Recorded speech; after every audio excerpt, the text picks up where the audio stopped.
सकारात्मक सोच को आओ सारे भारत में फैलाए,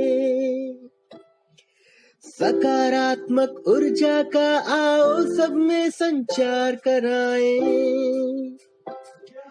ऐसा ना हो कि हम अपनी जिम्मेदारी भूल न जाए, क्यों इंतजार करें हम किसी का, आओ एक मशाल जलाए। सकारात्मकता के उदय का चलिए हम उद्घोष कराए।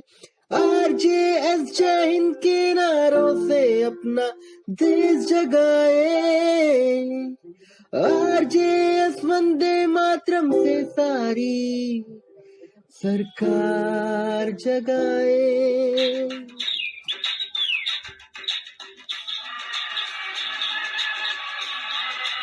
वंदे मातरम।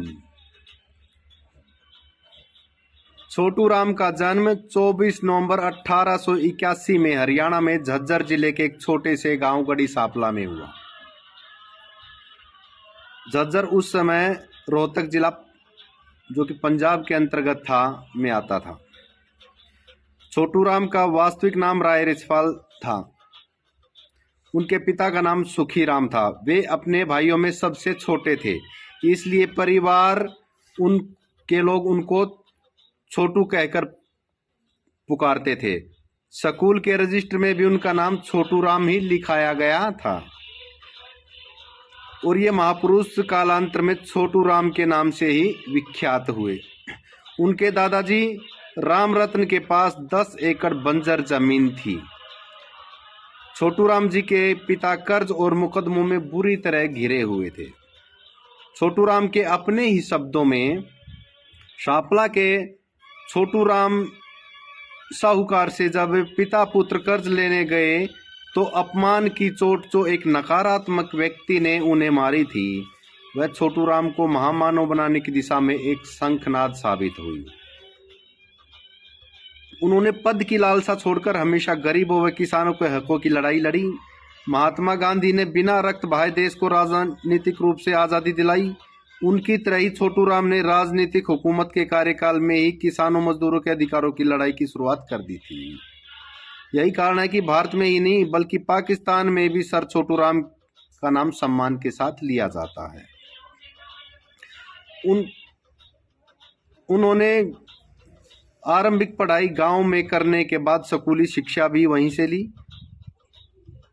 स्कूली शिक्षा दिल्ली में ली और सेंट स्टीफन कॉलेज दिल्ली से ग्रेजुएशन पूरा किया। साथ ही अखबार में काम करने से लेकर वकालत भी की। कहा जाता कि सर छोटू राम बहुत ही साधारण जीवन जीते थे और वे अपनी सैलरी का एक बड़ा हिस्सा रोहतक के एक स्कूल को दान कर दिया करते थे। वकालत करने के साथ ही उन्होंने 1912 में जाट सभा का गठन किया और प्रथम विश्व युद्ध में उन्होंने रोहतक के 22,000 से अधिक सैनिकों को सेना में भर्ती करवाया, जवानों को सेना में भर्ती करवाया। उन्हीं के प्रयासों से 11 जून 1940 को एक अधिनियम लागू हुआ। बंधुआ मजदूरी पर रोक लगाए जाने वाले इस कानून ने मजदूरों को शोषण से मुक्ति दिलाई तथा रविवार को दुकानें व संस्थान बंद रहना निश्चित किया।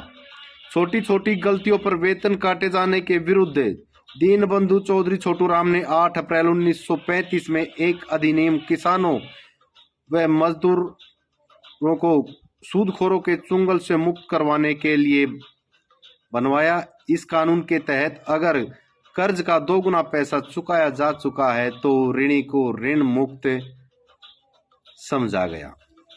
रोहतक में छोटू राम जी के निवास स्थान को प्रेम निवास और नीली कोठी के रूप में जाना जाता है। इसके सबसे नजदीकी स्थान को अब छोटू राम चौक के रूप में जाना जाता है, जहां एक धर्मशाला उनके नाम पर ही मौजूद है। वहीं स्कूल परिसर में उनका समाधि स्थल है, जहां लोग हर वर्ष उनके जन्मदिन पर आकर बड़ी संख्या में उन्हें श्रद्धांजलि अर्पित करते हैं। चौधरी साहब की स्मृति में अनेक शैक्षिक संस्थानों की स्थापना की गई है। जिनमें सोनीपत हरियाणा में दीनबंधु छोटू राम विज्ञान प्रौद्योगिकी विश्वविद्यालय है, जिसे DCRUST के रूप में दर्ज किया गया है। Sir Chhoturam college of education Kurukshetra, sir Chhoturam institute of engineering and technology Meerut में भी उन्हीं के नाम पर स्थित है। भारत सरकार ने 9 जनवरी 1995 को एक डाक टिकट उनकी स्मृति में जारी किया। जाट एंग्लो संस्कृत स्कूल की स्थापना उन्होंने 26 मार्च 1913 को रोहतक में की थी। उसी परिसर में एक बैचलर ऑफ एजुकेशन कॉलेज का नाम भी उन्हीं के नाम पर रखा गया है। चौधरी सर छोटूराम जी के नाती एवं पूर्व केंद्रीय मंत्री भारत सरकार चौधरी वीरेंद्र सिंह के मार्गदर्शन में उन्हीं की स्मृति में, चौधरी साहब की स्मृति में गांव गढ़ी सांपला में छोटूराम ट्रस्ट के द्वारा 64 फुट ऊंची एक मूर्ति का निर्माण कराया, जो कि हरियाणा में सबसे ऊंचे स्थल के रूप में भी दर्ज है। इस प्रतिमा का अनावरण 9 अक्टूबर 1918 को प्रधानमंत्री नरेंद्र मोदी द्वारा किया गया। स्वतंत्रता सेनानी और समाजसेवी छोटूराम की मृत्यु 9 जनवरी 1945 को हो गई। आजादी की अमृत गाथा में उनकी पुण्यतिथि पर RJS फैमिली की ओर से उन्हें सादर श्रद्धांजलि। आज 9 जनवरी दीनबंधु सर छोटूराम जी की जयंती पर RJS सकारात्मक सूचना केंद्रीय कार्यालय प्रभारी मैं नरेंद्र टट्टे सर। जय हिंद।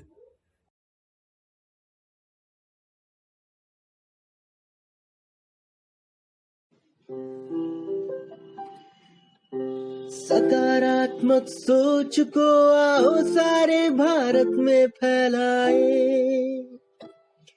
सकारात्मक ऊर्जा का आओ सब में संचार कराए। ऐसा ना हो कि हम अपनी जिम्मेदारी भूल न जाए, क्यों इंतजार करें हम किस